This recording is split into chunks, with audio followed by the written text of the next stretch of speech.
Hello नमस्कार students आज हम इंटरप्रिटेशन ऑफ स्टैट्यूट की एक फास्ट रिवीजन करेंगे।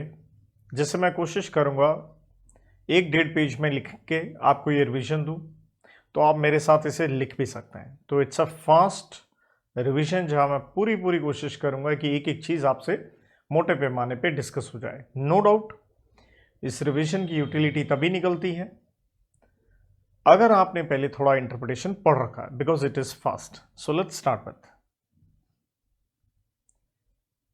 Interpretation of statute. तो बेटा दो वर्ड आए, एक आ गया इंटरप्रिटेशन, दूसरा आ गया स्टैट्यूट। तो सबसे पहले इंटरप्रिटेशन वर्सेस कंस्ट्रक्शन देखना चाहिए। इंटरप्रिटेशन किसका? स्टैट्यूट का, विच मीन्स लॉ, या कंस्ट्रक्शन किस चीज का? कि लॉ को ढंग से कंस्ट्रक्ट करना। तो इंटरप्रिटेशन क्या है? एक कला है, आर्ट ऑफ फाइंडिंग आउट। क्या फाइंड आउट करना है? True and sensible meaning. ये कला है to find out true and sensible meaning. किस चीज का? Which author used. तो जिसने लॉ लिखा, उसने जो वर्ड लिखे, उसका ट्रू एंड सेंसिबल मीनिंग निकालना है, दैट इज इंटरप्रिटेशन। और कंस्ट्रक्शन क्या है? कंस्ट्रक्शन इन स्पिरिट है, लेकिन ये कहां चला जाता है? Beyond words. क्योंकि आप एक कंक्लूजन निकालना चाहते हो, not with in the text, जो लिखा है उसके आगे चले गए आप, ताकि एक सेंसिबल मीनिंग डेराइव हो सके जब कोई मीनिंग प्लेन ना हो। तो देन आता है बच्चों इसके बाद स्टैट्यूट। देखिए हमारे कॉन्स्टिट्यूशन में ये वर्ड इस्तेमाल नहीं किया गया, लेकिन हाँ लॉ वर्ड इस्तेमाल किया गया है। तो स्टैट्यूट कुछ नहीं है भाई साहब, ये एक लॉ ही है, एक्ट ही है, और उसके अंदर rules, bylaws, regulations, circular, notification, order वगैरह सारी की सारी चीजें इसके अंदर आ जाती हैं। तो rules generally tied to the act होते हैं।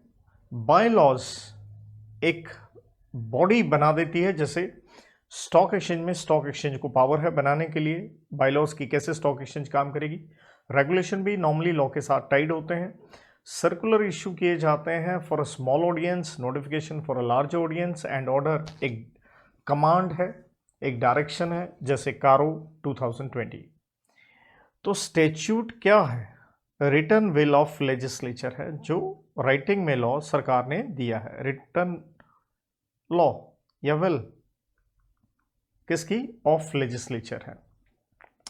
तो राइटिंग में यहां तीन चीजें आ जाती हैं, that is dance India dance, जिसका मतलब है इसके अंदर डॉक्यूमेंट भी आता है, आप शब्द इंस्ट्रूमेंट इस्तेमाल करते हैं, और तीसरा शब्द आ गया डीड, डांस इंडिया डांस, क्योंकि DID, राइट। तो डॉक्यूमेंट के ऊपर हम डेफिनेशन लेते हैं। इंडियन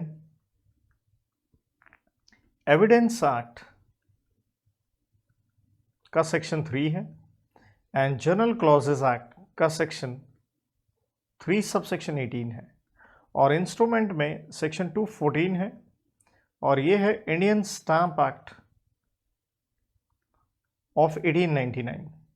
डी डिफाइंड नहीं है, इसलिए हम इसे लीगल ग्लॉसरी से देखते हैं। लीगल ग्लॉसरी का मतलब है brief dictionary on legal terms. तो तीनों की तीनों चीज़ें साउंड एक जैसी करती हैं, बट एक थोड़ा सा फर्क आ जाता है। तो यहाँ डेफिनेशन क्या कहती है? डेफिनेशन में यहाँ 4 बातें। तो 4 बातों में हमने कोड की बनाई थी मिस एंड मिस्टर। तो M से क्या आ जाता है भाई? डॉक्यूमेंट क्या है? मैटर है। तो मैटर क्या है? एक्सप्रेस्ड या डिस्क्राइब्ड है, किसके ऊपर? एक सब्सटेंस के ऊपर, किसी चीज के ऊपर। कैसे? बाय मीन्स ऑफ लेटर कहें, फिगर कहें, मार्क्स कहें, किसी भी तरीके से। और फॉर द पर्पस, पर्पस क्या है? For the purpose of recording that matter. तो यहाँ हम इसको 4 एलिमेंट कहते हैं और मैटर जो है वो पहला एलिमेंट है और रिकॉर्ड को हम सेकेंड एलिमेंट कहते हैं, substance is the third one and means is the fourth element. ये भी ध्यान रखना होगा। Going to the Indian Stamp Act, what is instrument? तो ये कहता है कि इंस्ट्रूमेंट भी क्या है, एक डॉक्यूमेंट ही है। बस फर्क इतना होता है कि इंस्ट्रूमेंट थोड़ा सा टेक्निकल इन नेचर होता है, लीगल होता है, फॉर्मल होता है, कुछ राइट्स एंड लायबिलिटीज क्रिएट होते हैं। तो ये डॉक्यूमेंट है,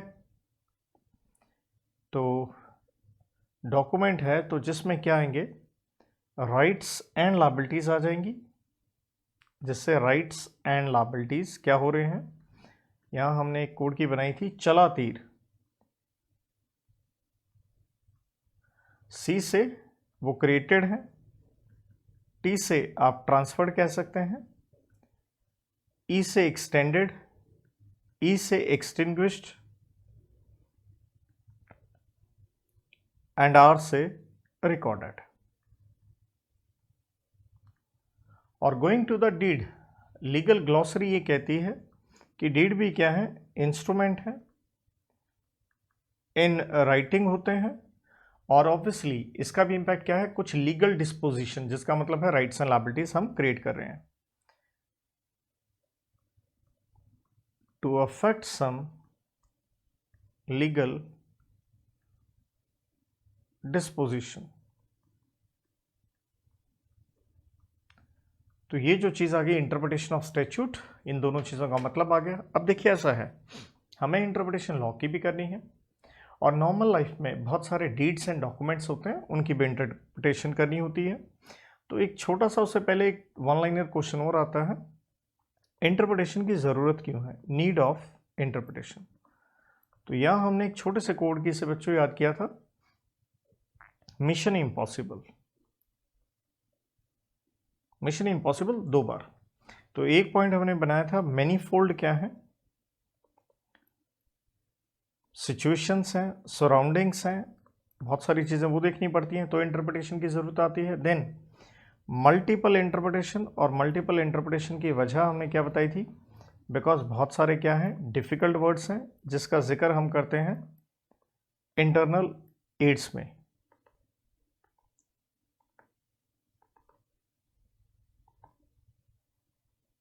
जिसका जिक्र हम इंटरनल एड्स में करेंगे। देन इम्परफेक्ट लैंग्वेज है, English is not a language of mathematical precision. तो ये इंग्लिश की समस्या है कि हर वर्ड के अलग अलग मतलब हैं या एक ही वर्ड के 1000 मतलब हैं।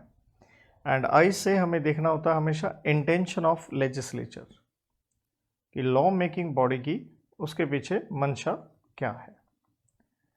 So before going into the interpretation of the law and the act, a small question on rules of interpretation, किस चीज़ की, ऑफ, आप डीड का है, डॉक्यूमेंट्स का है। तो बच्चों हमारे आसपास रोज कुछ ना कुछ डीड बनती रहती हैं, गिफ्ट डीड हो, लीज डीड तो सबसे फेमस है, and partnership deed.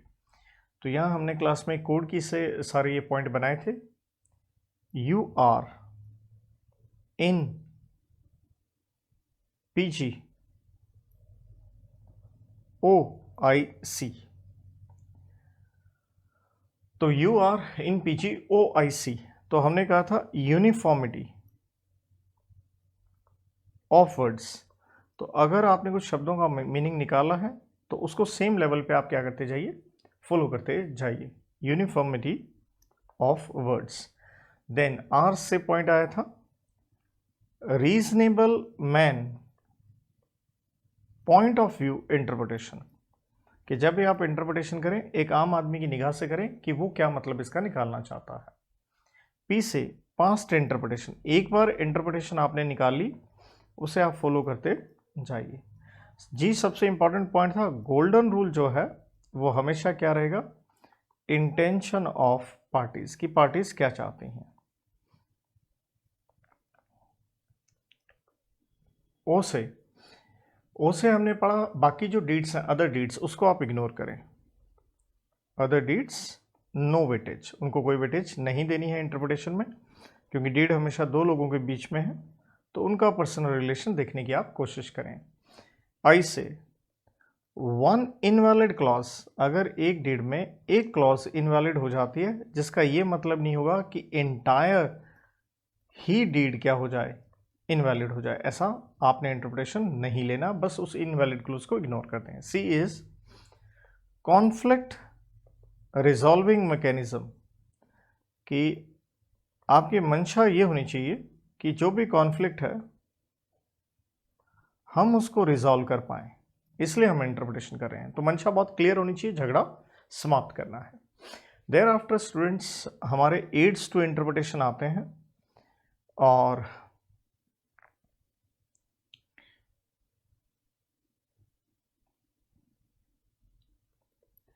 Ads to interpretation दो प्रकार के हैं, नेचुरल है, इंटरनल एंड एक्सटर्नल। तो इंटरनल का मतलब हो गया विद इन द एक्ट। आप देखिए, तो जब भी कोई प्रोविजन पढ़ते समय दिक्कत आ जाती है, आप एक्ट के भीतर ही उसको सॉर्ट आउट करने की कोशिश करें।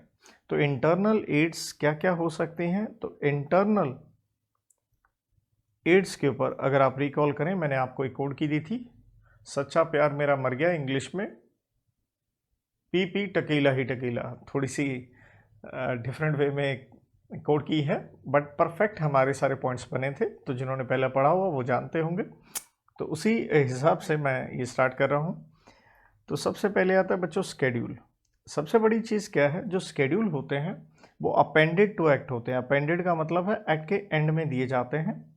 इसके अंदर क्या होती है भाई, इसके अंदर डिटेल होती है प्रोविजन की। तो आप हमेशा क्या करें, हारमोनियस कंस्ट्रक्शन, जिसका मतलब होता है दोनों को साथ में लेके चलें, किसको, प्रोविजन सेक्शन को स्केड्यूल के साथ। लेकिन एक चीज़ हमेशा समझ लीजिए, अगर इनकंसिस्टेंसी है दोनों के बीच में, तो अगर इनकंसिस्टेंसी है दोनों के बीच में, तो हमेशा जो सेक्शन होता है, जो प्रोविजन होती है, वही जीतेगी, क्योंकि उसी की इंटरप्रिटेशन हम कर रहे हैं, तो उसके ऊपर कभी भी कोई चीज़ हो नहीं सकती। बेस्ट एग्जाम्पल आते हैं आपके कंपनीज एक्ट के अंदर, भैया 7 स्केड्यूल हैं। आपके इनकम टैक्स के अंदर भैया 14 स्केड्यूल हैं, आप वहाँ से हेल्प ले सकते हैं। देन पी से हमारा पॉइंट प्रीफेस था, दैट इज प्रियम्बल, जिसे हम कहेंगे यहाँ पे पहले एक बार टेक्निकल वे में प्रियम्बल।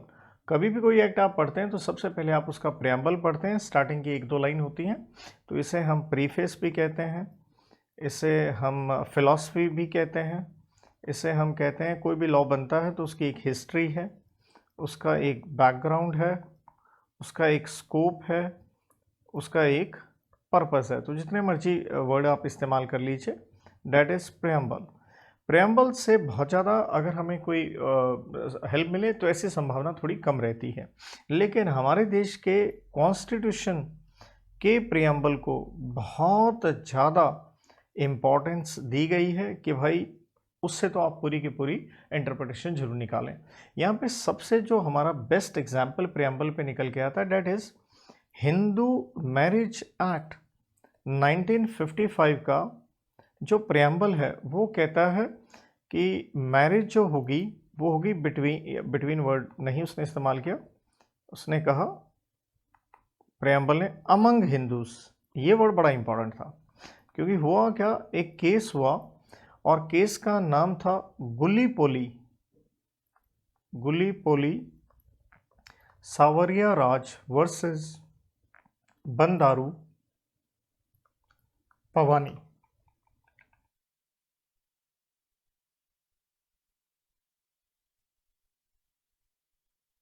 तो गुली पोली सावरिया राज बंदारू पवानी, इस केस में क्या हुआ, यहां पंगा डाला section 5 of Hindu marriage act का, क्योंकि सेक्शन 5 ने एक वर्डिंग इस्तेमाल कर दी, मैरिज में B सोलमनाइज्ड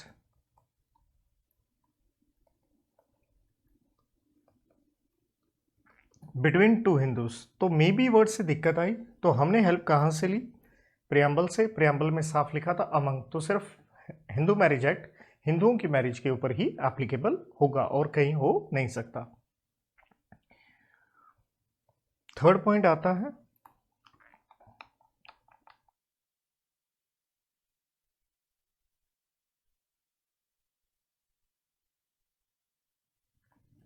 marginal note, marginal note क्या होता है बच्चों?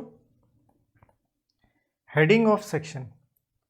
कोई भी सेक्शन होता है उसका एक हेडिंग होता है। तो यहाँ पे सबसे बड़ी समस्या क्या है? समस्या सबसे बड़ी यहाँ यही आती है कि भाई एक हेडिंग में से कितनी हमें हेल्प मिल पाएगी, क्योंकि सेक्शन का हेडिंग तो बहुत छोटा होता है। तो यहाँ पे कॉन्फ्लिक्ट ऑफ ओपिनियन है इसकी यूटिलिटी को लेते हुए। तो कॉन्फ्लिक्ट ऑफ ओपिनियन में यहाँ दो सिचुएशन बन जाती हैं, दो केस थे कि भाई इससे कोई यूटिलिटी नहीं निकलने वाली। केस का नाम था CIT वर्सेस अहमद भाई एंड उमर भाई एंड कंपनी। जबकि ये कहा गया जहां तक सवाल है देश के कॉन्स्टिट्यूशन का, तो ये केस था Bengal immunity limited, Bengal immunity limited versus state of Bihar का, जहां ये कहा गया कि जहां तक देश के कॉन्स्टिट्यूशन का सवाल है, तो कॉन्स्टिट्यूशन में क्या होते हैं? सेक्शन नहीं होते, आर्टिकल्स होते हैं। तो आर्टिकल्स का जो हेडिंग है उसका बहुत ज़्यादा क्या है? यूज़ है। जबकि इसमें कहा गया मार्जिनल नोट का कोई बहुत ज़्यादा यूज़ नहीं है।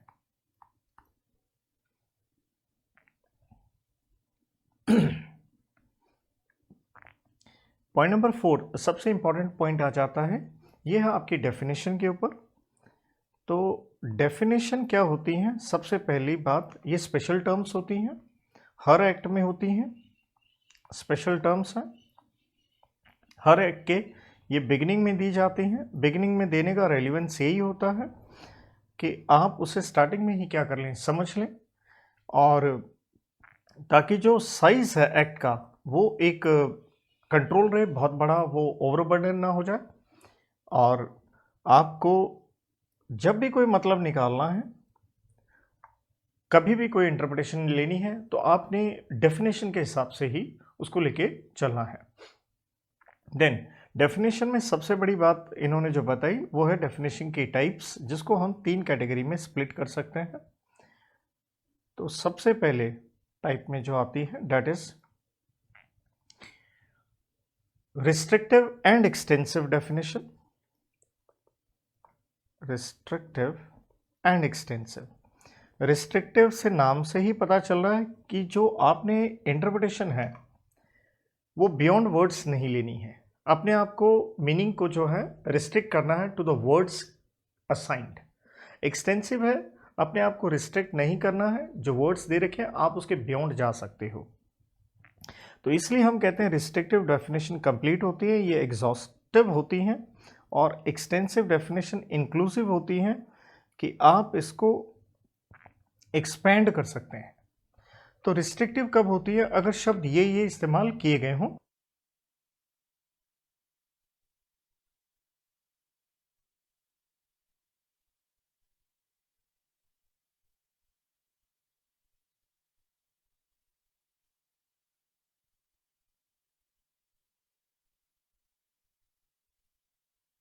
तो आप देख रहे हो 3 तरह की ये मैंने लिख दी, means, means and includes, means and includes but does not include. तीनों में एक कॉमन वर्ड है मीन्स, तो जहां मीन्स आ गया ये डेफिनेशन रिस्ट्रिक्टिव होती है।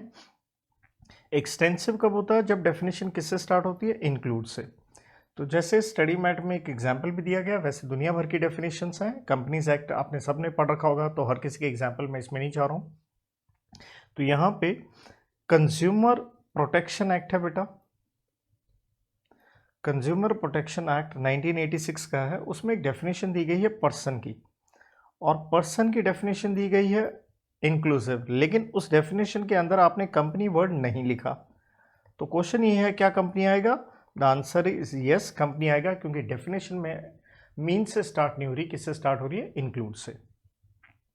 सेकंड जो टाइप ऑफ डेफिनेशन है इसे हम कहते हैं एम्बिगुअस डेफिनेशन। नाम से ही पता चल रहा है कि इस डेफिनेशन का मीनिंग क्या नहीं है, क्लियर नहीं है। तो नॉर्मली तो हर इंसान यही कहेगा एम्बिगुअस है, तो आप उसे क्या कर दें? आप उसे इग्नोर कर दें। तो हमें इग्नोर नहीं करना है, उसे आइसोलेशन में रीड नहीं करना है। आप उसको किसके साथ रीड करें? जिस कॉन्टेक्स्ट से रिलेटेड ये डेफिनेशन दी गई है वहां से इसका मीनिंग निकालें। जैसे एक एग्जाम्पल हम लें,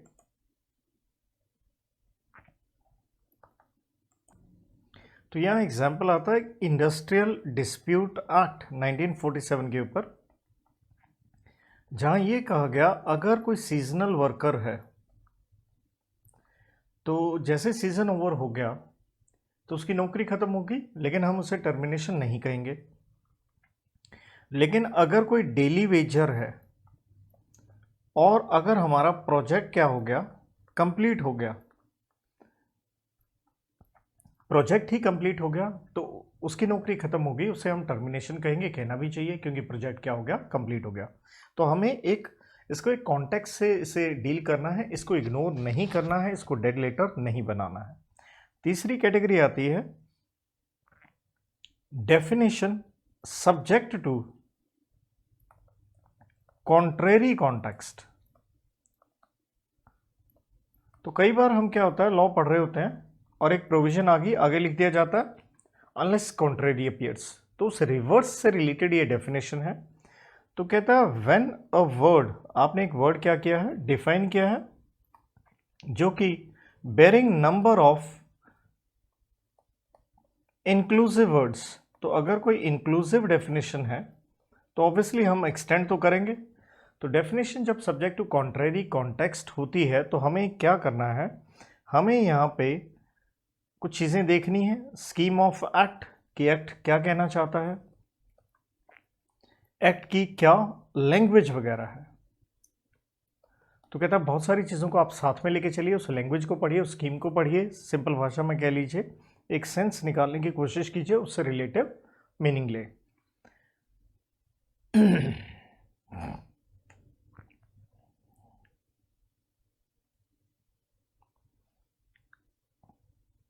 देन स्टूडेंट्स हमारा 5वां पॉइंट आता है यहाँ पे, दैट इज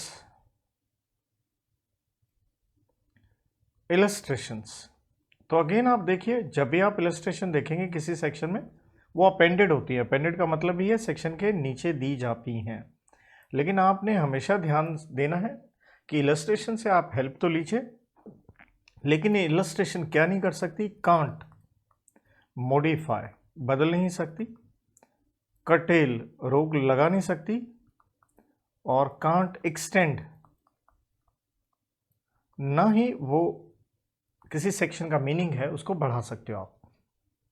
तो यहाँ पे बेस्ट एग्जांपल, एक तो नेगोशिएबल एक्ट में प्रोमिजरी नोट आप सेक्शन 4 में पढ़ के आते हैं, और दूसरा कॉन्ट्रैक्ट एक्ट के ऊपर ये ब्रीच ऑफ कॉन्ट्रैक्ट हो जाता है तो डैमेजेस से रिलेटेड, डैमेजेस हम कहते हैं मॉनेटरी कॉम्पनसेशन। तो अगर कोई इंटरेस्ट दिया गया क्योंकि नॉन पेमेंट ऑफ डेट है, क्योंकि कोई डेट आपने लौटाया नहीं है, तो क्या उस इंटरेस्ट को हम डैमेजेस मान लेंगे? The answer is no. मतलब इलस्ट्रेशन से आप लॉ नहीं बनाएंगे, इलस्ट्रेशन हेल्प के लिए है, ना कि इलस्ट्रेशन लॉ को ओवररूल करेगा। तो मतलब मेन एक चीज़ लेके चलिए इंटरनल एड्स में, ये सेक्शन को हेल्प के लिए है, ना कि सेक्शन को बदलने के लिए।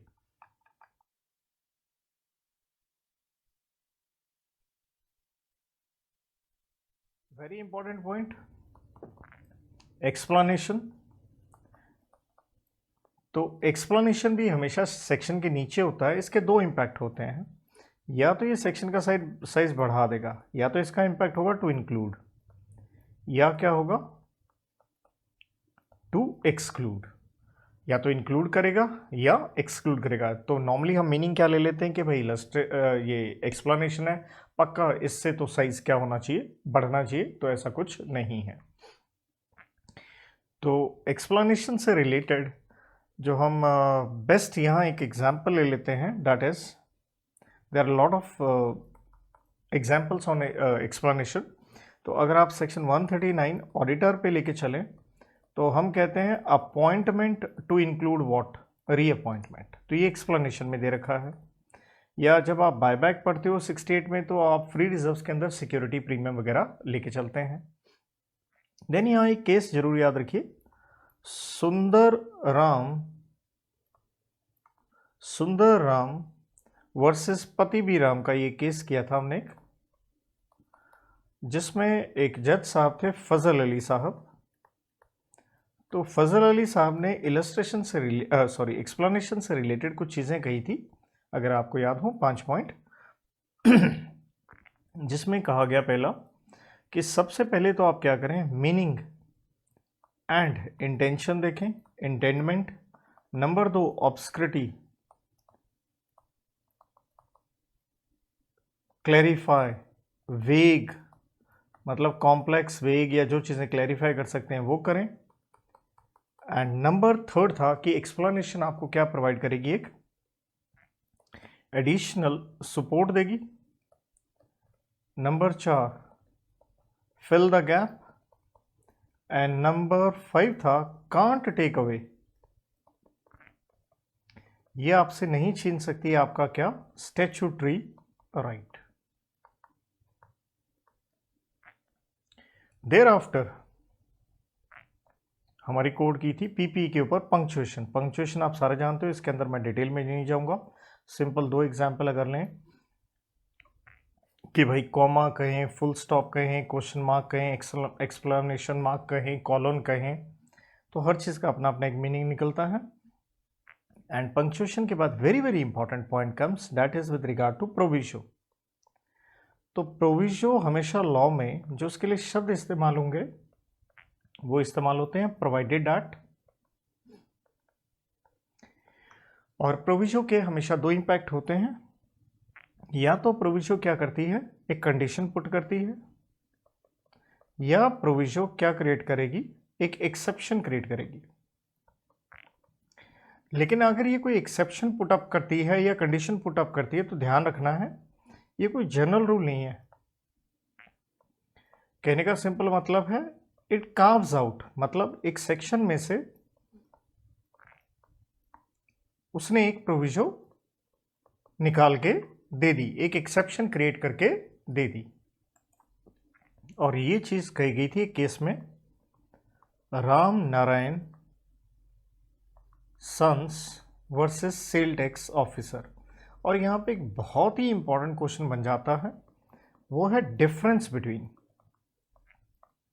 तो ये डिफरेंस है 3 चीजों के बीच में बच्चों, एंड दैट इज नेचुरल है। सबसे पहले तो हम प्रोविजो की ही बात करेंगे, फिर आता है exception, and the last one is saving clause. तो इन तीनों चीज़ों को याद करने के लिए भी एक हल्की सी हम कोड की बना सकते हैं, SPP, सच्चा प्यार प्यार, जो भी कहें आप, SPP इस तरह से आप याद रख सकते हैं। तो सबसे पहले जो पॉइंट आता है that is with regard to S। तो यहां है टू रिमूव, कि हमें क्या करना है, रिमूव करना है। यहां देखिए वर्ड क्या लिख रहा हूं, टू रिस्ट्रेन, और यहां लिख रहा हूं टू प्रिजर्व। टू रिमूव क्योंकि आप प्रोविजो एक एक, जैसे मैंने कहा, एक कंडीशन या एक्सेप्शन कार्व आउट करिए। To remove what, special cases from enactment, from enactment. और exception to restrain the enacting clause to particular what cases, and saving clause to preserve, किसको, किससे, फ्रॉम डिस्ट्रक्शन। तो जैसे मैंने पहली लाइन लिखी उसको आप ऐसे इस तरह से मैनेज कर लीजिए। बट SPP क्या है, मेन ये वर्ड याद रखिए, ये है स्पेशल केस, ये है पर्टिकुलर केस, और यहां पे क्या करना है आपने, प्रिजर्व करना है। तो सबसे बेस्ट एग्जांपल हम प्रोविजो पे ले लेते हैं, सेक्शन 68(2) कंपनीज एक्ट में बायबैक के ऊपर, जो कि कहता है आप बायबैक कर लो, लेकिन आपको आर्टिकल्स में लिखा होना चाहिए स्पेशल रेजोल्यूशन पास करना होगा। लेकिन इसकी प्रोविजो थी कि बिना स्पेशल रेजोल्यूशन के भी कर सकते हैं, that is by board resolution, लेकिन उसमें लिमिट थी 10% की। तो जस्ट उस सबसेक्शन के लिए उसने एक क्या किया, एक रिमूव कर दिया, एक हिस्सा अलग कर दिया। एक्सेप्शन के लिए बेस्ट एग्जांपल आप देखिए, दुनिया भर में मतलब कंपनीज एक्ट में हम बहुत बार पढ़ते हैं नॉन एप्लीकेबिलिटी ऑफ सेक्शन, की ये सेक्शन नहीं लगेगा। नॉर्मली ये सेक्शन कौन से नहीं लगेंगे, भाई ये नहीं लगेगा प्राइवेट कंपनी पे, ये नहीं लगेगा सेक्शन 8 कंपनी NPO पे, तो क्योंकि उनको कुछ बेनिफिट्स रहते हैं, या OPC पे नहीं लगेगा। तो वो एक आप एक्सेप्शन क्रिएट करो। तो लाइन को दोबारा पढ़ें, to restrain the enacting clause to particular cases. तो आप कहना चाहते हैं ये सेक्शन सिर्फ किसके ऊपर लगेगा, पब्लिक कंपनी के ऊपर लगेगा। टू प्रिजर्व फ्रॉम डिस्ट्रक्शन में आप कंपनीज एक्ट का सेक्शन 6 ले सकते हैं, जहां आप क्या पढ़ते हैं, save as otherwise provided in act to have, कि हमेशा कंपनीज एक्ट का या किसी भी एक्ट का, वैसे कंपनीज एक्ट की बात करें तो कंपनीज एक्ट के लिहाज से कहेंगे act to have overriding effect, किसके ऊपर, मेमोरेंडम के ऊपर, आर्टिकल के ऊपर, रेजोल्यूशन के ऊपर, एग्रीमेंट्स के ऊपर। Save as otherwise provided in act, जिसका मतलब हमेशा एक्ट ऊपर है, लेकिन अगर किसी सेक्शन में लिख दिया आर्टिकल की चलेगी तो आर्टिकल की चलेगी, सेक्शन की प्रोविजन की नहीं चलेगी। टू प्रिजर्व फ्रॉम डिस्ट्रक्शन, उसको एक अलग से इंपॉर्टेंस देना। देन ये हो गए बच्चों हमारे 8 पॉइंट। 9वें पॉइंट पे जा रहे हैं। Title of act.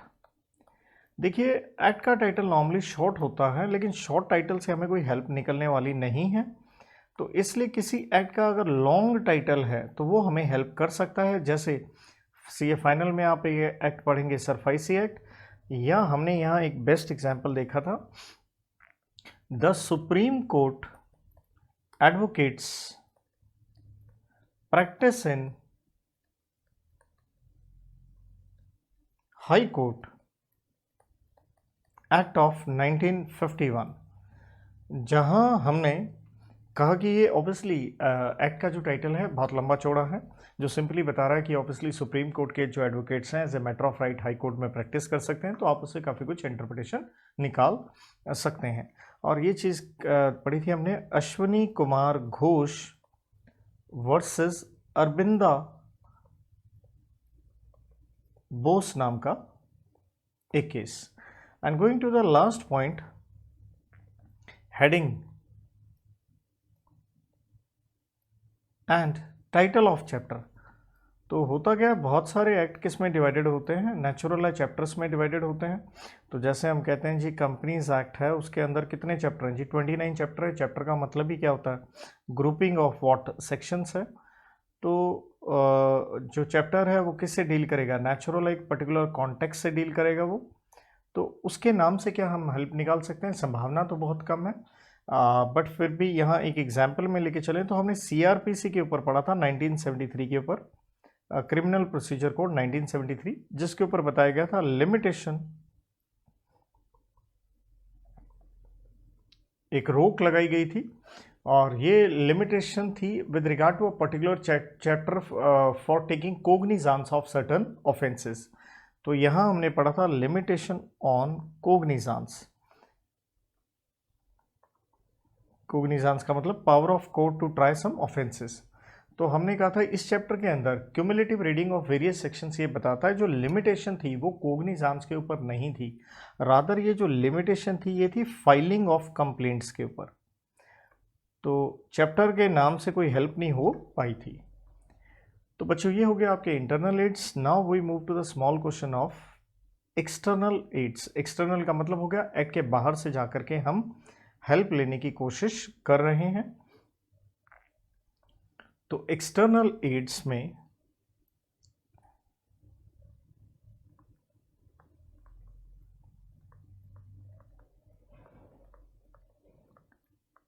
भी हमने कोड की से काम किया था।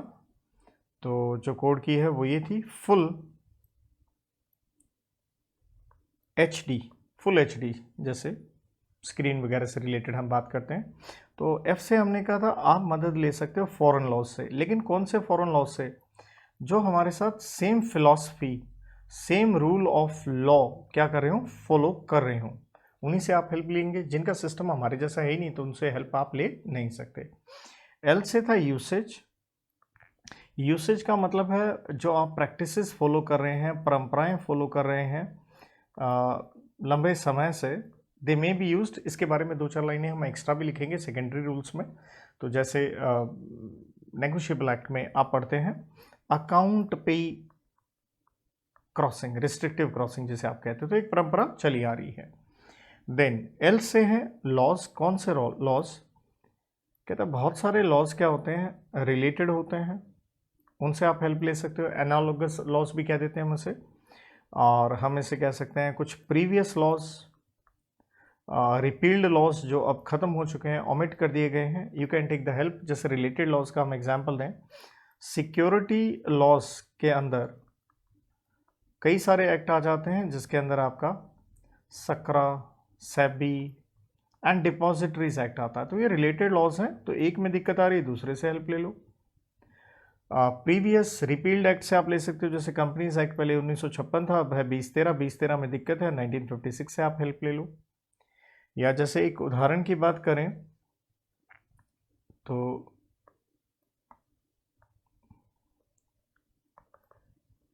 मान लीजिए किसी ऑर्गेनाइजेशन के बायलॉज हैं, बायलॉज ऑफ ऑर्गेनाइजेशन, एक ऑर्गेनाइजेशन के, जिसमें लिखा था कि उस ऑर्गेनाइजेशन का चेयरमैन बनने के लिए ये क्वालिफिकेशन होनी चाहिए या ये एलिजिबिलिटी है।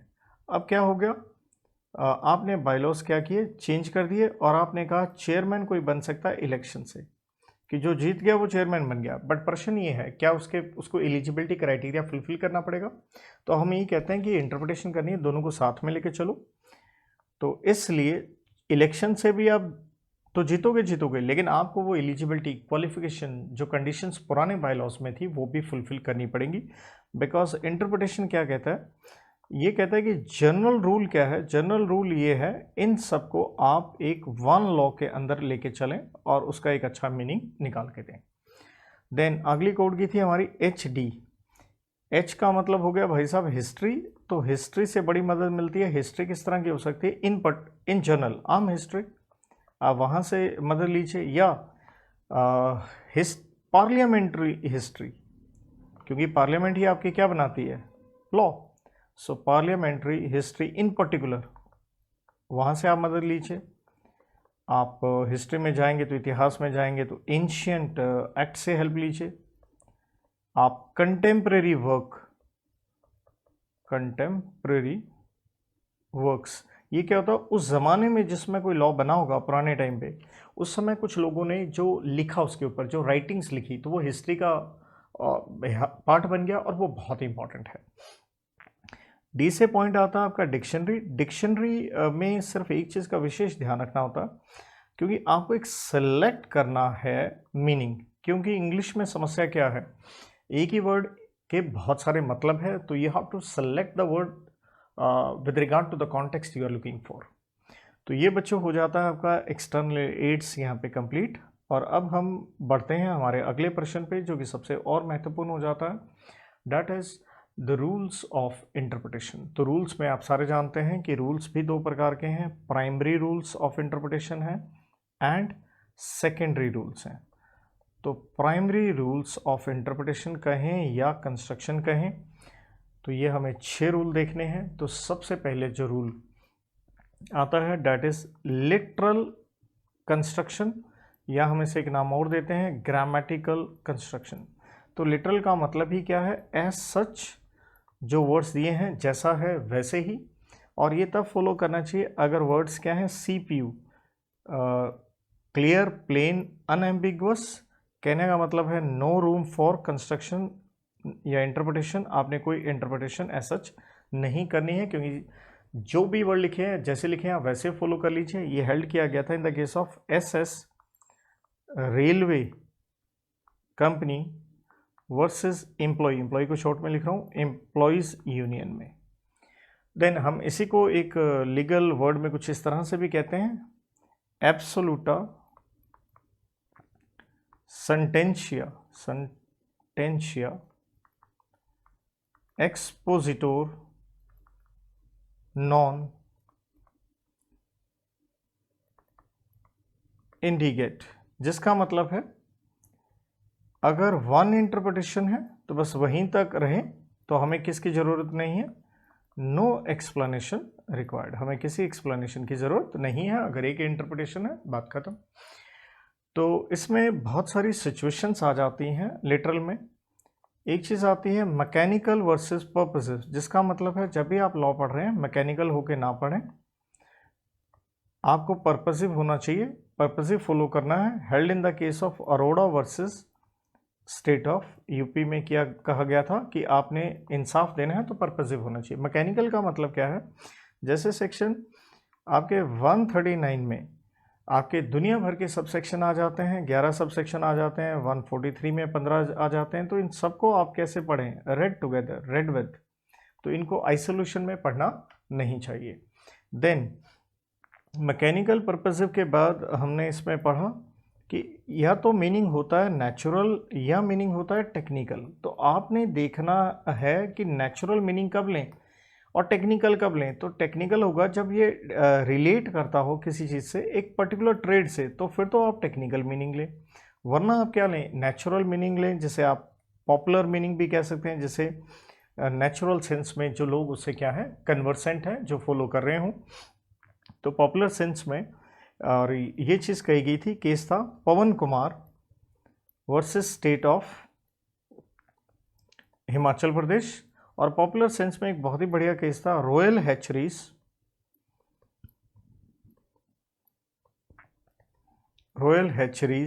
Private limited. तो रॉयल हैचरीज वाले जो केस में वर्सेस ये था स्टेट ऑफ एपी, ये भी लिखते हैं। तो इसमें ना बात हुई थी कि लाइव स्टॉक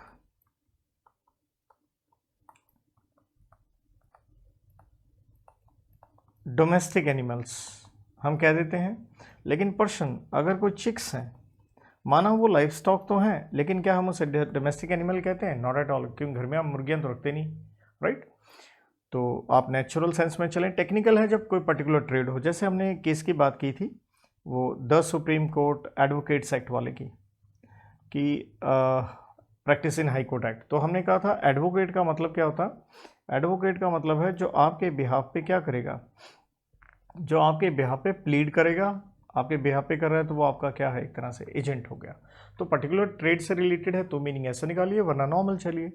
देन इसी में एक आखिरी सिचुएशन आती है कि इंटरप्रिटेशन हम वाइडर लें या नैरो लें। तो नेचुरल हमेशा आपको वाइडर इंटरप्रिटेशन फॉलो करनी चाहिए, और उसका बेस्ट एग्जाम्पल है कि नेगोशिएबल एक्ट में जब हम पढ़ते थे तो हम ये कहते थे कि इनसफिशेंसी ऑफ फंड्स के अंदर आप क्या लेके चलें? आप स्टॉप पेमेंट भी लेके चलें, आप क्लोजर ऑफ अकाउंट भी लें, आप रॉन्ग सिग्नेचर भी लेके चलें। एंड बेस्ट एग्जाम्पल यहाँ कंपनीज एक्ट का आ जाता है 102 के ऊपर। 102 डील करता है, ये आपने डिस्क्लोजर करना है आपका नेचर ऑफ इंटरेस्ट, कि जब भी कई कंपनी कोई कॉन्ट्रैक्ट वगैरह कर रही है तो कंपनी के ऑफिसर्स, रिश्तेदार, जो भी इनका इंटरेस्ट बनता है किसी तरीके का, वो जरूर डिस्क्लोज करें, ताकि जनरल मीटिंग में शेयर होल्डर्स एक सही डिसीजन अपना ले सकें। तो वाइडर इंटरप्रिटेशन से तो ये होता है जी literal construction complete. We move to the second rule, that is reasonable construction. तो नाम से ही पता चल रहा है deriving what, fair and sensible meaning. तो हमने यहाँ थोड़ा फेयर होना है, फेयर कहें, जस्ट कहें, सेंसिबल मीनिंग लेके चलना है। तो फेयर एंड जस्ट मीनिंग क्यों लेके चलें? क्योंकि कहता ऑर्डिनरी जो मीनिंग है, जो सीधा सीधा मीनिंग निकल रहा है, वो मीनिंग क्या निकल रहा है? बड़ा ही एब्सर्ड निकल रहा है, जिसका कोई रेलिवेंस नहीं निकल के आ रहा है। तो हम इसे कहते हैं अट्रेस मैगीस वेलियट क्वाम पीरियड, जिसका मतलब है आप हमेशा एक सेंसिबल मीनिंग निकालने की कोशिश ज़रूर करें। तो यहाँ पे हमने 3 केस स्टडी की थी। मेन जो केस था वो था एशबरी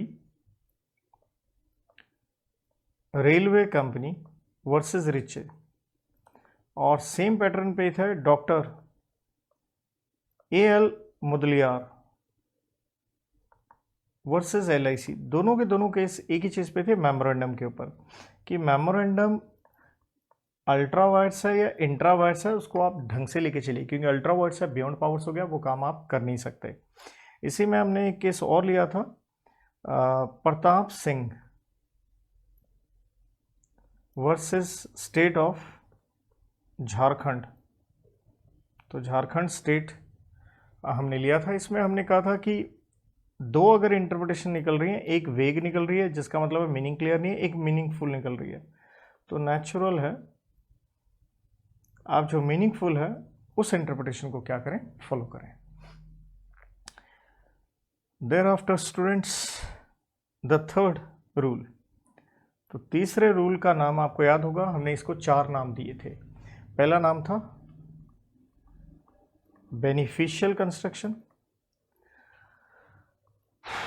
दूसरा नाम था पर्पसिव कंस्ट्रक्शन, और तीसरा आपको अच्छे से याद होना चाहिए मिसचीफ रूल, और चौथा था हिडन्स रूल, क्योंकि ये हिडन के केस में ही ले डाउन हुआ था। तो बेनिफिशियल का मतलब क्या था, मीनिंग फॉलिंग शॉर्ट। तो मीनिंग शॉर्ट हो रहा है तो क्या करें, दस एक्सटेंडेड, आप एक्सटेंड करें। इसमें मेन क्या चीज़ थी, सप्रेस करें किसको, मिसचीफ को, और क्या एडवांस करें, आप एडवांस करें रेमेडी। तो हमने यहाँ हिडन्स रूल में 4 फैक्टर पकड़े थे। तो 4 फैक्टर ये था कि भाई पहले लॉ क्या था, लॉ बिफोर, और उस लॉ में मिसचीफ क्या डिफेक्ट था, और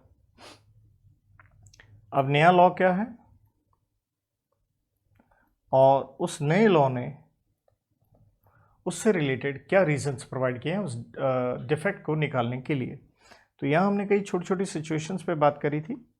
एक वर्कमैन कंपनसेशन एक्ट 1923 कि वो आपको क्लेम मिलता है कोई एक्सीडेंट हो जाए, तो अगर आप घर से ऑफिस, ऑफिस से घर जा रहे हैं कंपनी की कार में, तो एक्सीडेंट हो गया, क्या वो कवर करेगा, यस वो कवर करना चाहिए।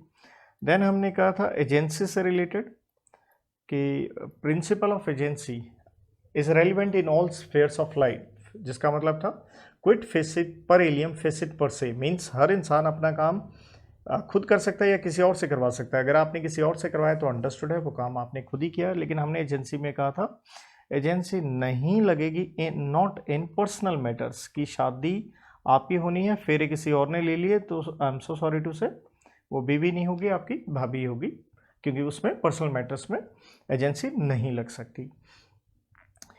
और देर आफ्टर इसमें एक अच्छा केस भी किया, RMD कमार बोगवाला का केस, RMD Chamarbaugwala versus Bharat सरकार, यूनियन ऑफ इंडिया। तो ये था सेक्शन 2D ऑफ अपना प्राइस कंपटीशन एक्ट के ऊपर। तो प्राइस कंपटीशन एक्ट है ये 1955 का।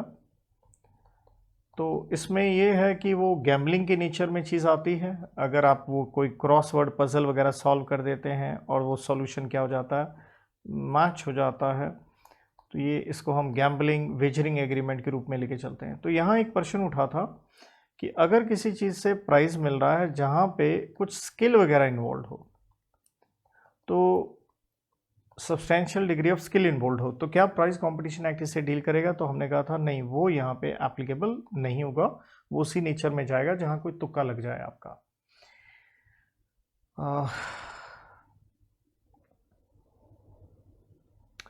देयर आफ्टर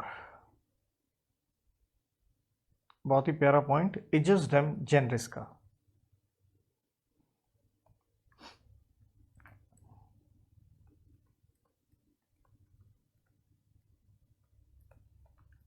इजस डेम जेनरिस जिसका मतलब है सेम कलर, काइंड, स्पीशी।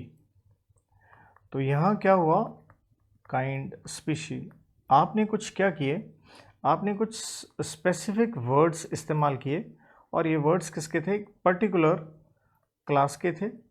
लेकिन ये वर्ड्स आपने जो इस्तेमाल किए ये फुली एग्जॉस्टेड नहीं है, मतलब पूरे वर्ड्स आपने इस्तेमाल नहीं किए।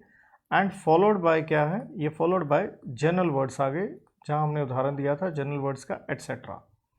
तो पॉइंट ये है, इस एटसेट्रा का हम मीनिंग क्या लेके चलें। तो हमने कहा था जो एटसेट्रा है it shall derive its colour from the specific words. जैसे आप उदाहरण में कहते हैं डॉग, कैट, बैट, नहीं बैट नहीं कहेंगे हम, कैट, हॉर्स एटसेट्रा। तो यहाँ इसके अंदर क्या आ जाएंगे, सिर्फ डोमेस्टिक एनिमल आएंगे, वाइल्ड एनिमल नहीं आएंगे। एक केस किया था AG वर्सेस ब्राउन का, ये बहुत इंपॉर्टेंट केस ही मैं कहूँगा, और मुझे याद भी हो जाता है क्योंकि मेरी बीवी भी मुझे AG कहती है, जिसका मतलब अबे गधे होता, राइट, वो अलग बात है, तो इसलिए भूलता नहीं मेरे को। सो AG वर्सेस ब्राउन के केस में क्या हुआ था, यहाँ एक प्रोहिबिशन लगी थी। किसके ऊपर प्रोहिबिशन लगी थी बेटा, तो प्रोहिबिशन लगी थी आप इंपोर्ट नहीं कर सकते हैं वो गन्स वगैरह। तो एटसेट्रा का मतलब क्या हो गया, हथियार ही आएंगे, वेपन आएंगे, कुछ और तो आएगा नहीं। लेकिन अगर इस तरह की सिचुएशन ना हो मतलब एक पर्टिकुलर क्लास के वर्ड्स ना हो तो हम इसे ऑफ सेम स्पीशी नेचर नहीं कहते हैं। जैसे रिवर्स में हमने एग्जांपल लिया था सेक्शन 271, ये कंपनीज एक्ट के ऊपर वाइंडिंग अप के ऊपर था, और ये वाइंडिंग अप के 5 ग्राउंड्स हैं। 5 में से जो 4 ग्राउंड्स हैं वो स्पेसिफिक हैं, अलग अलग सिचुएशन पे कंपनी बंद हो सकती है। लेकिन आपने 5वां ग्राउंड क्या लिख दिया, जस्ट एंड इक्विटेबल, जिसका मतलब होता है फेयर बेसिस पे कंपनी बंद की जा सकती है। लेकिन क्या ये 5वां पॉइंट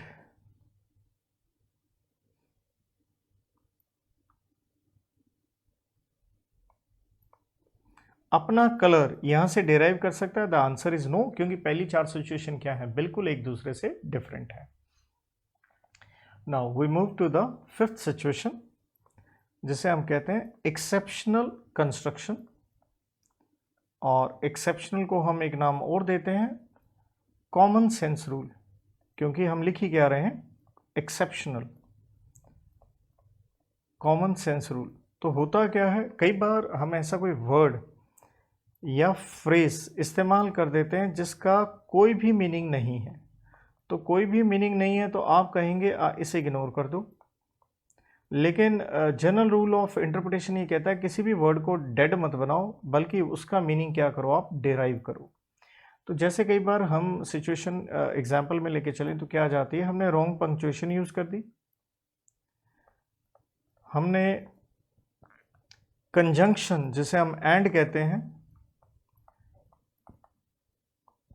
एंड डिसजंक्शन ये हमने रॉन्ग इस्तेमाल कर दी। एंड और, क्योंकि एंड का मतलब है जोड़ के पढ़ो, और का मतलब है तोड़ के पढ़ो, उल्टे यूज कर दिए। तो यहां हमने एक केस किया था आर वर्सेस ओक्स का, जो कि था section 7 of official secrets act of 1920 के ऊपर, जहां पे एक छोटी सी मैंने कोड की बना के दी थी आपको, CSI पा, कि आप कोई कमिट करते हैं ऑफेंस, आप एस से सॉलिसिट करते हैं, आई से इंड्यूस करते हैं, परसुएड करते हैं, एड करते हैं, अबैट करते हैं। हर जगह बीच में वर्ड क्या थे, हर जगह बीच में वर्ड और थे, हर जगह और था, बिल्कुल सही था। जबकि लेकिन एंड में आकर के यहाँ पे आपने गलती कर दी, क्योंकि वर्ड लिख दिया एंड, और एंड के आगे क्या लिख दिया, preparatory to offence, preparatory to offence. तो हमने कहा था ये एंड गलत है, इस एंड को इग्नोर ना करें, इसको क्या स्टडी कर लें, आप इसको और लेके चल पड़ें, किसी चीज को आप डेड ना बनाएं। इसी में अगली सिचुएशन जो सबसे इंपॉर्टेंट थी, मे वर्सेस मस्ट या शैल, या मे जिसे हम कह देते हैं directory provision, very very important, और मस्ट जिसे हम कह देते हैं मैंडेटरी प्रोविजन। तो मैंडेटरी का मतलब हो गया कि स्ट्रिक्ट आपको कंप्लायंस करना है। तो ये कैसे पता चलता है, तो कई बार मे लिख देते हैं, उसको मस्ट पढ़ना चाहिए, मस्ट को मे पढ़ना चाहिए, लेकिन एक मैंडेटरी प्रोविजन कैसे पता चलती है, पहली बात है जब वो स्ट्रिक्ट हो, नंबर 2 कंप्लायंस नहीं किया तो उसमें लिखा हो कि आपको पनिशमेंट होगी, नंबर 3 अफेक्ट जो है उसका नल एंड वॉइड हो जाएगा, नंबर 4 पावर है लेकिन उसके साथ ड्यूटी भी है, जैसे पुलिस वाले, तो उसको मे नहीं मस्ट लेना चाहिए। आपकी ऑब्लिगेशन है लेकिन साथ में डिस्क्रिशन है, जैसे डॉक्टर साहब, तो मर्जी भी है लेकिन ऑब्लिगेशन है क्योंकि मरीज को देखना चाहिए। तो यहाँ पे हमें इसे मैंडेटरी लेके चलना होगा।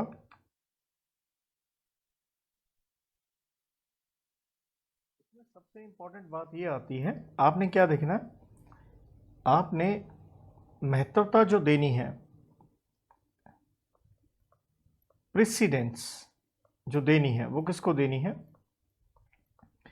टू सब्सटेंस ओवर फॉर्म, जिसका मतलब है कई बार हमें ये नज़र आ सकता है कि जो एक्ट है वो प्योरली मैंडेटरी इन नेचर है, लेकिन it may turn out to be directory and conversely, उल्टा भी हो सकता है। तो हमें सब्सटेंस देखनी है, शब्दों पे नहीं जाना है।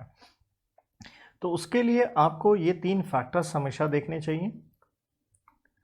तो फैक्टर्स में आपके 3 पॉइंट आते हैं, नोप, एन से, nature for which it is empowered to be done, object it intended to achieve, person जिसके बेनिफिट के लिए द प्रोविजन इज मेड। तो ये नोप नाम से कोड की इस तरह से टिका लीजिए, इट इज वेरी इंपॉर्टेंट, ये लाइन आपको इसी ढंग से याद हो।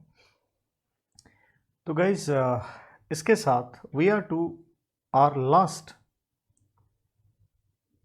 Primary rule, that is harmonious construction, जिसका मतलब भी क्या है, लॉ की सारी धाराओं को आप साथ में लेके चलें, read together,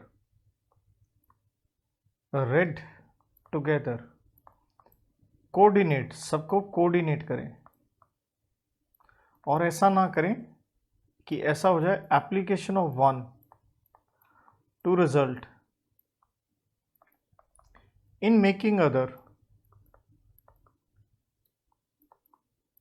as dead letter. ऐसा ना हो जाए एक फॉलो करें और बाकी सारे डेड हो जाएं। तो सबका साथ सबका विकास लेके चलना है। तो ये सिचुएशन कब आता है, जब कहता है कॉन्फ्लिक्ट हो। कॉन्फ्लिक्ट हो सकता है किसके बीच में, विद इन अ सेक्शन भी हो सकता है,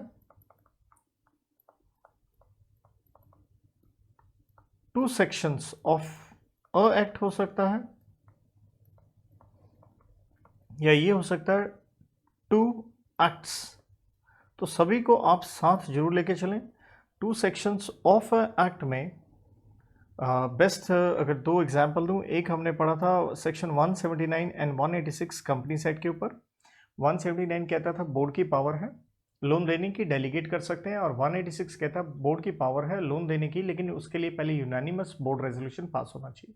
तो हमने कहा था पहले यूनानिमस बोर्ड रेजोल्यूशन पास करो फिर डेलीगेट कर दो। तो ये बोर्ड की पावर के ऊपर था, पावर BOD। और दूसरा जो हमें पक्का करना है, क्योंकि हमारे स्टडी मैट में भी है, तो इसमें एक केस था। पहली बात, अगर मैं ये एक्ट का नाम लिखूं तो, क्योंकि ये कंपनीज एक्ट के ऊपर था, ये था the representation of people's act of 1951। ये चुनावी पार्टियों से रिलेटेड होता है।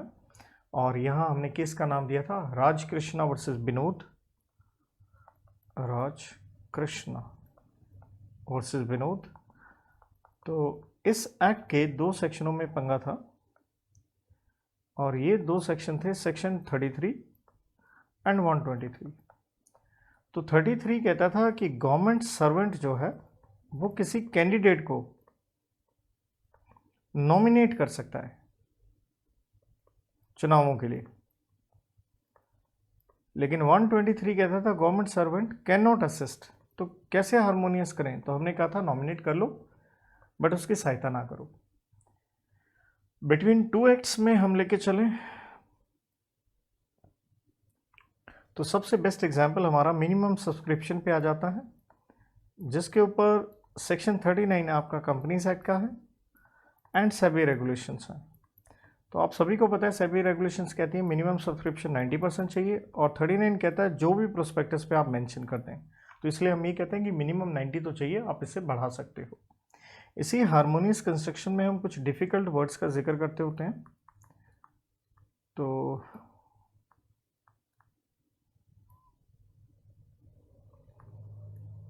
भाई बहुत फास्ट लिखना पड़ रहा है, तो स्पेलिंग स्पेलिंग सब कुछ मेरे इधर उधर हिल रहे हैं, बेयर विद मी, क्योंकि मुझे एक लेक्चर में ही आपके लिए इसे ख़त्म करना था 1 आवर की विंडो पे। एंड चलिए ऑलमोस्ट हैं हम क्लोज। तो डिफ़िकल्ट वर्ड्स को हमने हार्मोनाइज करना है, तो इसमें पहले दो वर्ड्स तो मैं कहूँगा इनको साथ में लेके चलना चाहिए हमें। एक है वर्ड सब्जेक्टिव, क्योंकि दोनों के ऊपर एक एग्जाम्पल सेम ले लेंगे, एंड दूसरा है not withstanding, not withstanding anything contained in. ये नेगोशिएबल में देखिए कितने एग्जाम्पल दिए थे, कंपनीज एक्ट में ढेरों दिए थे। तो सब्जेक्टिव का मतलब है जो प्रोविजन है yield place to other provision as well.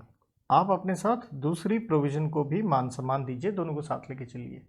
और नॉट विथस्टैंडिंग का मतलब है ओवर राइडिंग इफेक्ट, एक प्रोविजन का दूसरे के ऊपर क्या हो गया, सुपीरियर इफेक्ट हो गया। दोनों के ऊपर हम एक कॉमन एग्जाम्पल ले सकते हैं इन दोनों के ऊपर, और ये एग्जाम्पल आ जाता है आपका सेक्शन नंबर 68 में बायबैक पे।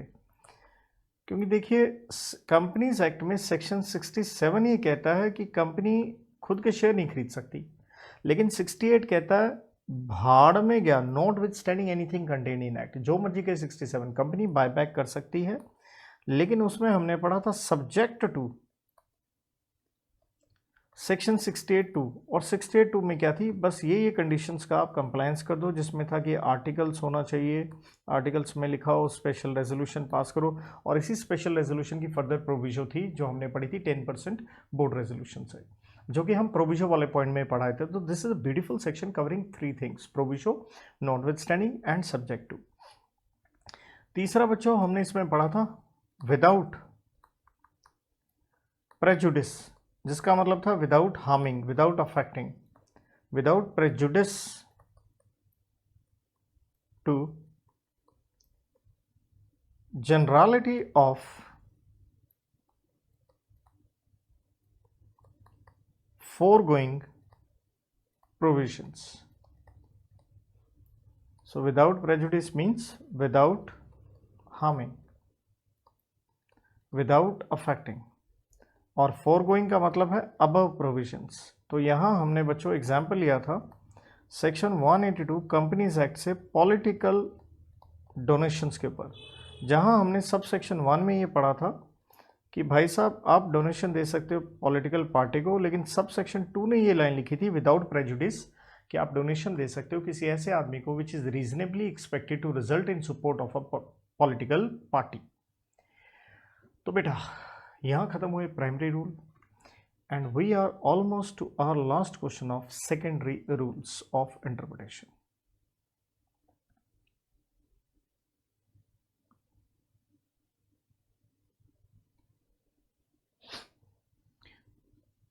तो अगर हम बात करें सेकेंडरी रूल्स की, तो हम इसको सिंपली दो पार्ट्स में स्प्लिट करके we can have a look over it, and that is, एक हम कहते हैं अफेक्ट ऑफ यूसेज, यूसेज वही परंपरा, प्रैक्टिस, कस्टम,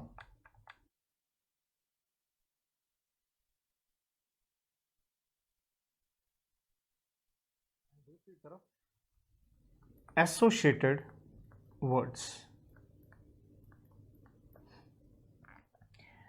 तो देखिए जहाँ तक हम परंपरा की बात करें, ऑब्वियसली ये एक प्रैक्टिस है, तो पुराने टाइम से फॉलो हो रही है, तो आपने इसका एक मीनिंग निकाल लिया, तो वही हम फॉलो करके चलते हैं।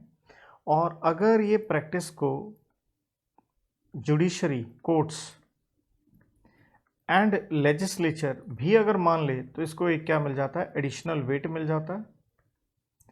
एंड समटाइम्स क्या होता है, हम कोई हो सकता है नोटोरियस, मतलब बिल्कुल गलत, एक नोटोरियस प्रैक्टिस भी अगर फॉलो कर रहे हैं, है तो गलत चीज़, लेकिन क्या नहीं आई, कोई लेजिस्लेटिव अमेंडमेंट नहीं आई, क्योंकि लेजिस्लेचर का काम था कोई चीज़ गलत फॉलो हो रही है आप चेंज करो, लेकिन अगर आपने ऐसा नहीं किया तो हम उसको क्या मान के चल पड़ते हैं, भाई ये कॉन्क्लूसिव है, ये बिल्कुल सही है। तो दरअसल यूसेज में हम दो सिचुएशंस की बात करते हैं।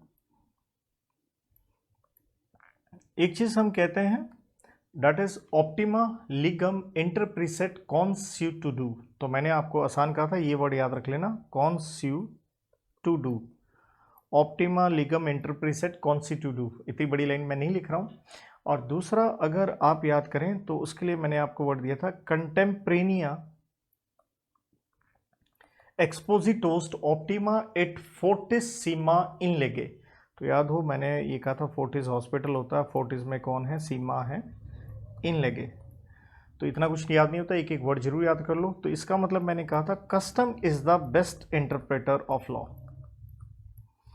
तो जैसे मैंने कहा था हिंदू मैरिज एक्ट में अगर आपने शादी करनी है तो भाई साहब ऐसा नहीं कि बीड़ी जला करके आप उसके आगे पीछे 7 गेड़ियां मार लें शादी हो जाएगी, इसको अग्नि के समक्ष नहीं मानेंगे। और यहाँ हमने बात करी थी टाइम ऑफ इनेक्टमेंट, कि जब भी कोई लॉ बनता है तो आप उसको इस तरह से रीड करें जिस तरह वो जब बना था उसको रीड किया गया था, ताकि उस टाइम में जा करके आप उसका एक ढंग से मीनिंग निकाल सकें।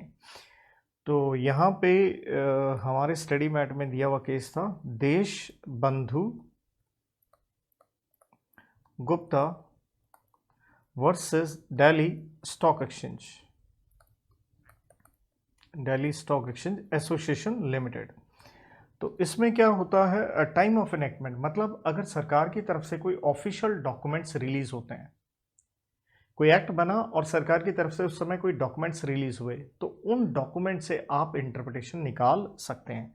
तो ऐसे ही इस केस में हुआ था, कुछ ऑफिशियल डॉक्यूमेंट्स गवर्नमेंट की तरफ से आए और इस दौरान आपने क्या किया, आपने नोटिफाई किया section number 16 of Sakra act, जो कि डील करता है कि कुछ पर्टिकुलर एरियाज में आप सिक्योरिटीज में अनडिजायरेबल स्पेकुलेशन नहीं कर सकते। तो सेक्शन नंबर 16 का मीनिंग आप इनसे निकाल सकते हो, टाइम ऑफ इनेक्टमेंट, जिस समय वो लॉ बना उस समय क्या मीनिंग लिया गया। तो ऑब्वियसली कोई डॉक्यूमेंट रिलीज हुए हैं तो उसी के रिलेटेड वो बात करें, we can derive the meaning from that.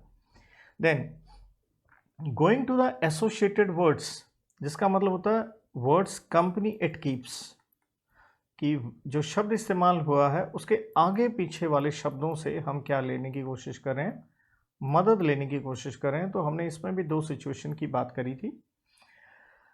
तो एक सिचुएशन थी हमारी नॉसिटोर, असोसिस, नॉसिटोर असोसिस, और दूसरा हमने कहा था एक्सप्रेशन यूनियस एक्सक्लूजन अल्टीरियस। नोसिटोर सोसिस में हमने कहा कि आपने क्या किया, कुछ मिलते जुलते वर्ड्स हैं, वो अकिन मीन्स एक ही नेचर के, एक ही ओरिजिन के, एक ही क्वालिटी के हैं। तो आपने उनका जो मीनिंग निकालना है, किस में निकालना है, कोग्नेट सेंस में, उसी सेंस में आप उसका मीनिंग निकालिए। जहां हमने केस किया था डॉक्टर DM सूरती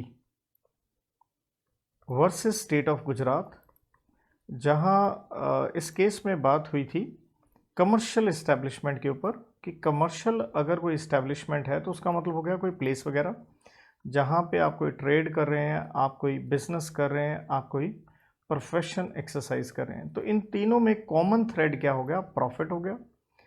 तो हमने कहा था कि भाई अगर इस केस में क्या था, एक प्राइवेट डिस्पेंसरी थी जिसे आप चला रहे थे चैरिटेबल काम के लिए, तो क्या ये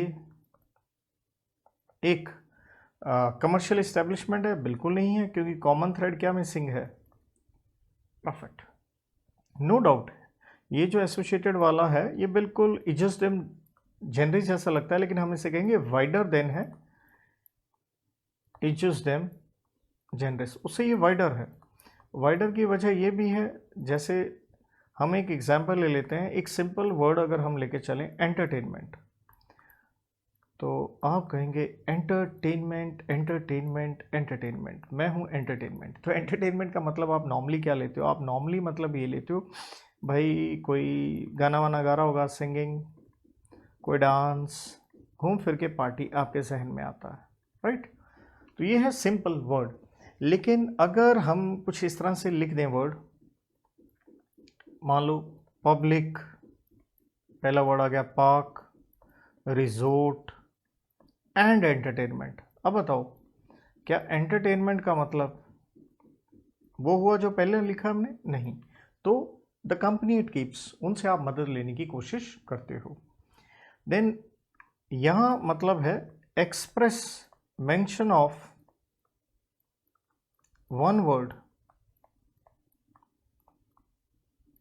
to result in exclusion of other. अगर आपने, मैंने कहा राम, तो अंडरस्टूड है शाम नहीं आ सकता। तो यहां हमने केस किया था गिलमोर वर्सेस बैंकर कार का, गिलमोर वर्सेस बैंकर कार, जहां शब्द ये इस्तेमाल किए गए थे लैंड, हाउस, कोल माइंस, और आगे मैं लिख दूं एटसेट्रा। तो जस्ट जनरस आया एटसेट्रा, लेकिन उसकी बात नहीं हो रही। यहां बात किसकी है, कोल माइंस एक एक्सप्रेसिव वर्ड है, एक्सप्लिसिट वर्ड है, तो अंडरस्टूड है इसके अंदर कोई और माइंड नहीं आ सकती। तो ये थे बच्चों आपके सेकेंडरी रूल। एक लाइन का क्वेश्चन और रहता है हमारा, ये था क्लासिफिकेशन ऑफ इंटरप्रिटेशन या टाइप्स ऑफ इंटरप्रिटेशन कह लीजिए। तो ये हमने 2 ऑथर्स के हिसाब से हल्का सा पढ़ा था, तो बहुत शॉर्ट में मैं इसे बताऊंगा। जोलोविक्स एंड फिट्जजेराल्ड, तो जो कि लॉ के ऊपर जिन्होंने काफ़ी कुछ काम किया, काफ़ी कुछ इसके ऊपर लिखा। तो जोलोविक्स ने 2 चीज़ें कही थी इंटरप्रिटेशन में, एक लीगल जो कि लेजिस्लेचर से निकल के आ रही है, और दूसरी डॉक्ट्रिनल। और लीगल में आपको याद हो 2 चीज़ें कही थी, एक ऑथेंटिक कि जो खुद लेजिस्लेटर ने इंटरप्रिटेशन दी है, एक यूजुअल सम अदर सोर्सेस। और डॉक्ट्रिनल में उन्होंने कहा ग्रामेटिकल, जो सिंपल रूल्स ऑफ ग्रामर है उनको फॉलो करते हुए, एंड थोड़ा सा अगर डिटेल में जाएं मीनिंग डिराइव करना हो, दैट इज लॉजिकल। और फिट्जजेराल्ड, जेराल्ड में डी रह गया था, तो इसने 2 बातें करी, एक लिटरल हम पहले पढ़ के आ चुके हैं, एंड दूसरा है फंक्शनल, जिसका मतलब है आप इंसाफ डिलीवर करें। तो इसके अंदर मैं कोई डिटेल नहीं दे रहा क्योंकि लगभग सारा वही है जो हमने पहले पढ़ा है। So students, this was very fast vision where I tried to cover up the entire chapter in 1 hour and in 1 page. Have I done? So you can see this is my A4 stationery page and we can have a printout. तो perfectly मैंने मेरी तरफ से, क्योंकि font आपको बड़ा करके दिखाना पड़ता है, बट मैंने परफेक्टली एक पेज में ये लिख के दिया है। आई होप सो आपको इससे यूटिलिटी मिलेगी। तो इस तरह से आप चीज़ें रिवाइज कीजिए, स्पेशली एग्जाम से पहले ऐसे short notes they help you a lot. So on this note, thank you, God bless.